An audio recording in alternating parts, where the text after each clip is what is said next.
Bonjour, dans cette vidéo, je vais vous reparler une fois de plus de la courbe des taux parce que c'est sans doute l'indicateur avancé de récession le plus fiable et le plus fort qui existe. Et à ce sujet, il y a un problème que je me suis posé, que je me pose en ce moment, qui porte donc sur l'écart de taux, le spread de taux entre le 10 ans américain et le 2 ans américain. C'est un indicateur avancé de récession de référence, dont je parle d'ailleurs dans la méthode du grand accélérateur.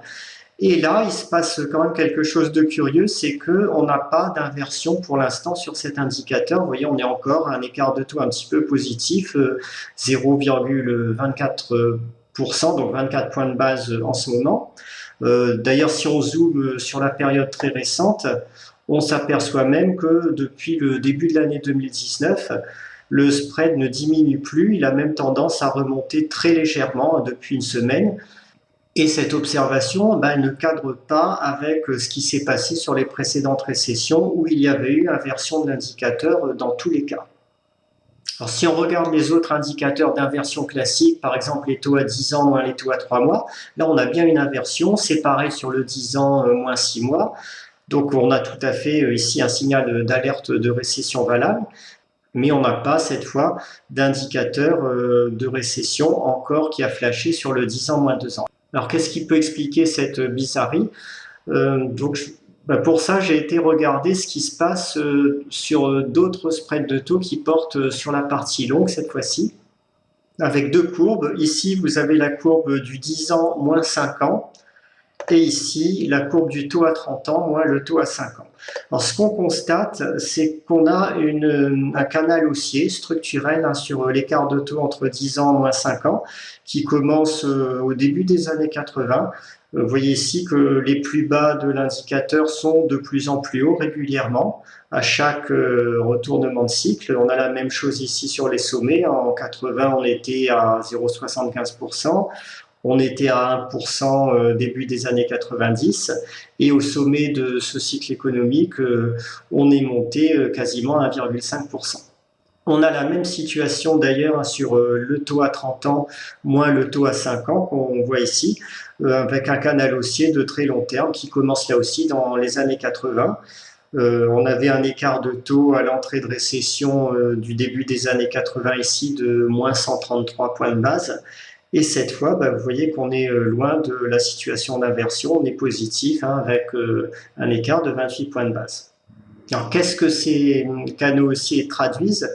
À mon avis, c'est tout simplement le fait que les investisseurs, ou tout du moins une petite partie des investisseurs sur le marché obligataire commencent à s'inquiéter de la montée de l'endettement public aux États-Unis et se disent que sur les échéances longues, maintenant 10 ans ou 30 ans, il commence à y avoir un risque crédit sur les États-Unis. Penser cela, c'est juste du bon sens, à mon avis, le plus élémentaire. Vous voyez ici le ratio d'endettement aux États-Unis par rapport au PIB américain. On est revenu aujourd'hui quasiment au niveau d'après-guerre où les États-Unis s'étaient endettés à fond pour financer leurs réformes militaires. Et cet endettement, comme par hasard, il a commencé à se retourner à la hausse au début des années 80, qui est exactement le début du canal haussier dont je vous parlais sur les spreads de taux 10 ans 5 ans et 30 ans 5 ans.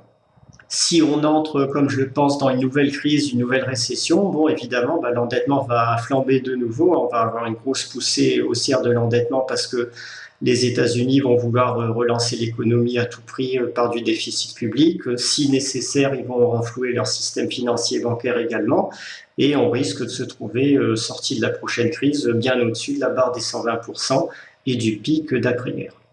Donc ce début d'inquiétude, en fait, sur les échéances longues des taux américains qui commencent à se manifester, fait que, à mon avis, cette fois-ci, sur ce retournement de cycle économique et cette entrée en récession, on pourrait très bien ne jamais avoir d'inversion de la courbe des taux sur le 10 ans moins 2 ans.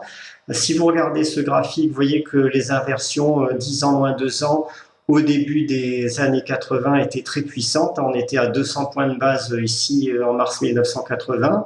En 2000, l'inversion était beaucoup plus légère. On n'était qu'à 47 points de base d'inversion. En 2006, donc 2006, oui, on était encore à un niveau plus proche du zéro, 16 points de base seulement. On a quasiment loupé l'inversion à ce moment-là. Du coup, cette fois, on peut très bien ici avoir le point bas qui serait atteint à un niveau positif.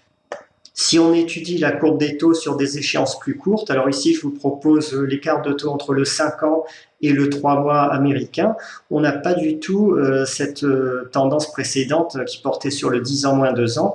Les inversions, vous voyez, se font toujours quasiment au même niveau, point bas. Ici on était à 48 points de base à la fin des années 80.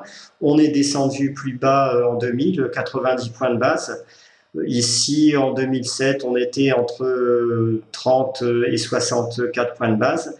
Et en ce moment, sur le 5 ans moins 3 mois, on est déjà à 42 points de base, donc à un niveau tout à fait comparable aux précédentes entrées en récession de la période 1980-2018.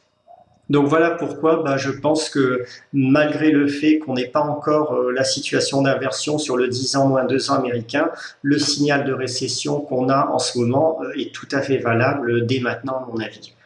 Alors une deuxième chose que j'ai découverte en triturant un peu ces écarts de taux entre différentes échéances de bons du Trésor américain, une fois de plus, je le redis, le marché obligataire, à mon avis, est le meilleur marché pour anticiper des tendances économiques. Il est bien plus performant que le marché action à ce niveau.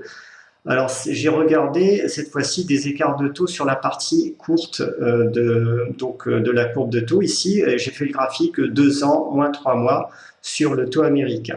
Donc, ce qu'on remarque ici, c'est que lorsqu'on a une baisse brutale du spread de taux et une inversion qui se manifeste sur la partie courte donc des échéances, 2 ans moins 3 mois, on a un signal de récession, cette fois qui a beaucoup plus brève échéance en général que les signaux de plus long terme qui sont donnés notamment par les courbes 10 ans moins 2 ans et 10 ans moins 3 mois. Vous voyez ici, en 2000 notamment, on a commencé à plonger à la fin de l'année 2000 et la récession a démarré juste après. Ça a été le cas aussi à la fin des années 70 et au début des années 80 ici. Des gros plongeons ont précédé de quelques mois tout au plus l'entrée en récession. Et en ce moment, vous voyez qu'on a un plongeon là aussi assez rapide. On est passé en quelques mois, en novembre 2018, on était encore à 48 points de base d'écart positif et on est maintenant à 42 points de base d'écart négatif avec les données d'hier. Et si on passe maintenant sur les échéances très longues cette fois-ci, en faisant l'inverse de la courbe des taux, donc là il y a le spread de taux 30 ans moins 10 ans. On remarque que sur les 2 derniers retournements de cycle économique de 2000, la période 2000, 2001, 2006, 2007, a été caractérisée par une repentification de la courbe des taux, de la partie longue de courbe des taux ici, entre le 10 ans et le 30 ans. Donc vous voyez qu'en juillet 2000, on était inversé, et la courbe des taux s'est brusquement repentifiée jusqu'en mars 2001, à l'entrée en récession de 2001-2002. Et on a eu cette repentification aussi à la fin de l'année 2007, au second semestre 2007, avant l'entrée en récession.